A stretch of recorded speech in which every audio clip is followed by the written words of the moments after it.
to the point. Questions? Rick? Roger, if you could just start things off by assessing your play today. I think it was a bit sort of up and down maybe. I think it's always tricky against Benoit because I think against one another there's a lot of tactics going on. It's never quite the same point, and sometimes he plays very deep in the court and he plays up in the court. That's maybe why you draw out errors out of each other rather than winners at the end, and then the match maybe doesn't look as good. But and plus he covers the court very well. So sometimes you have a tendency to overplay as well. But overall, I'm happy. I think it was not a bad performance by any means by me, and I can be pleased. So it's all good. It's never. I think it's never easy when you have to work out with a lot of room between each tournament that you're going to play. I wonder if you changed your approach this year at all in terms of training between the big between spot you have from Wimbledon on. From Wimbledon to here, Yeah.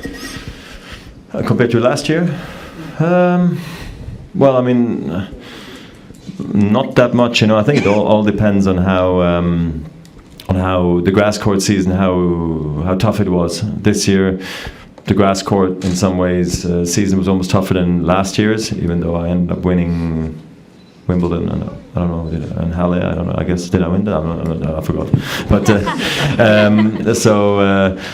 I did. So. This year, with playing a lot of matches leading into the grass, plus the tough 5-setter I had against Anderson, it takes maybe more out of you than going straight sets for 7 matches at Wimbledon. I think I didn't want to get hurt coming into the Open, so less was more, I think, for me this year. And I think also knowing ahead of time for the clay court season that I was not going to play, I could plan that schedule also much better. So I think I could have played. Obviously Toronto, no problem, but I was just worried that it was just going to be maybe too much tennis, and honestly also I have a family which I always want to take care of and want to spend some quality time with, so I just don't want to travel throughout the globe all the time and just play. So it also depends on what the coaches say, fitness coach says, my feeling tells me, and then what Mirko obviously also feels and thinks. Roger, over the last several years, you've heard that R word, retirement, over and over again from tons of people. How has your approach to hearing that and thinking about it evolved since the first time you heard it? Well, it's been 9 years, so I don't know what to tell you. It's in the beginning you're like, what? Like, it can't be true, and then eventually you're like, okay, fine, I get it. They're allowed to ask it, and then you get to a point where everybody has to ask it, because it could be that I would be the one in that very moment to reveal that this might be it. So then the journalist has to do their job and ask me that question. So almost every interview I do, they have to ask me the question. So, and the thing is, maybe I can tell you guys, is I will not tell it to one journalist in that one moment. I don't think I'm like that. I would first check with my family, and then if the team and everybody thinks that this is it now, and I feel it's truly that, I wouldn't probably tell it to that one journalist. Just it happened that I was doing that interview that day. But it's been in phases, sometimes you get a bit, you wonder why they ask you again, because do they not hear what I said yesterday, or do they not listen to what I said 2 months ago? But at this point, I take it with a smile, and I understand that everybody's just doing their job, I guess. Roger, you play Nick next, obviously, or Nick Kyrgios next, and John McEnroe, I think Monday night, asked you if you were the guy to pull him aside and talk some sense into him. You said that's not your role. Wondering if you could go into why you feel like that's not your place, obviously, and is it? You mentioned it was almost kind of an insulting question to Nick. If you could go into that. Just like that he needs someone to take him aside and say, hey. That was what John thought, I don't know what to tell you. I think a player can always ask any other player for advice, and then it's the player's choice to the other player's choice to give advice or not. And it doesn't have to necessarily be an older guy or anything. It can just be, I'm playing Nick tomorrow, and I can ask, I don't know, Robin Hasse, what do you think how Nick plays? You know, yesterday I practiced with somebody who asked me, what do you think about my game? You know, and I give advice. So I think we do it all the time as players. So in Nick's situation, I don't know what to tell you. I think I'm sure he asks around. He's a clever guy, and he knows what he needs to do to get to winning ways. And he's won his 2 matches here, so things are going well for him. And I think it's just more of a hypothetical question, and which only stirs up stuff that we shouldn't be talking about. Roger, 3 matches versus Kyrgios ended 7-6 in the third set, if I'm not wrong. Are you hoping that the umpire will not come down from his chair if Kyrgios is not trying his best and he's down 1 set and 1 break, like it happened today? That won't happen.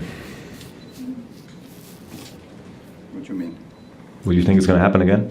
Yeah, well, I'm asking, would you... I'm asking you the question. Do you think it's going to happen again? I don't think it will. Exactly. There you go. So it will not happen. Understood my question.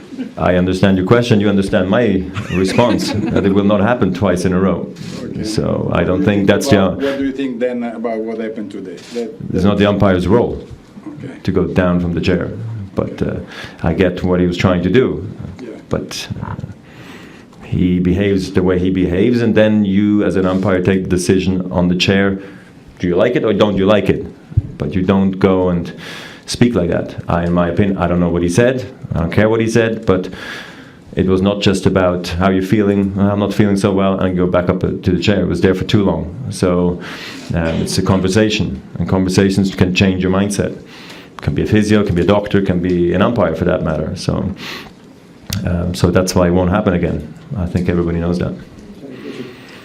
I apologize for asking another hypothetical, but if the Love those. the Roger Federer who's sitting here right now played the Roger Federer who won the 2008 U.S. Open, who would you give the edge to and why?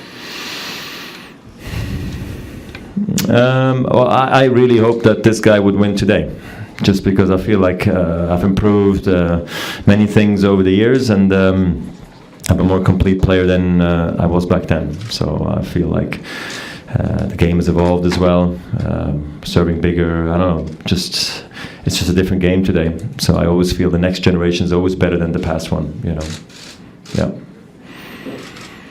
Roger, when Nick a little while ago was asked about what your greatest strength is as a player, he said your return serve slice, and that with it, no other player has a shot like that, and without that, that is your greatest strength, and without that, you would not be where you are. Could you just comment on that, please? Yeah, I mean, thanks for the compliment. I don't know. I still feel like probably other shots have won me my tournaments than my backhand slice return, but it's part of a entire game that I have, and it just came natural, I guess. And it's also parts of maybe reading serves and reading service motions, reading ball tosses, having to feel where the guy's going to go, and then when I'm on the ball, making it, time and time again. So, but then again, I think every player feels different about certain opponents, and me also, I read the different serves differently. So, yeah. This young lady. Hi. When you train to, go into all these tournaments, do you do anything different to prepare for the heat than you would do ordinarily? And also, what is your favorite cold drink? Favorite cold drink? Yeah. Okay. So it's very connected. I like it. So when it's hot, I like to drink cold water. But this year I came really early to New York to prepare before Cincinnati, because I felt like it's maybe one of these years where it could be hot. I had the plan to go to Dubai first, where it's extremely hot, but I didn't want to be away from the family, so I changed the plans and I said, let's go early to America and prepare over here in the conditions that I'm actually going to see during the Open. So I think there is no substitute for playing in humidity or in heat. You just got to do it. If you train in the cold all the time and then all of a sudden hits you the humidity and heat, you're just not ready. I don't care how fit you are or what you're used to. I just think the humidity can really get to you. So I think that was a good choice. In terms of a cold drink, I don't know, I like cold sparkling water. I like a nice glass of champagne. I like a nice drink. I don't know. A lot of cold drinks, yes. It's got to be cold. I don't like warm drinks. Let's put it that way. Thank you, everyone. Thank you. No problem. Not sponsored, giving Stevie warrants. See you around there. It was sponsored by a drink. Yeah, no, I'm actually doing a feature for the website, and sort of like for the fans.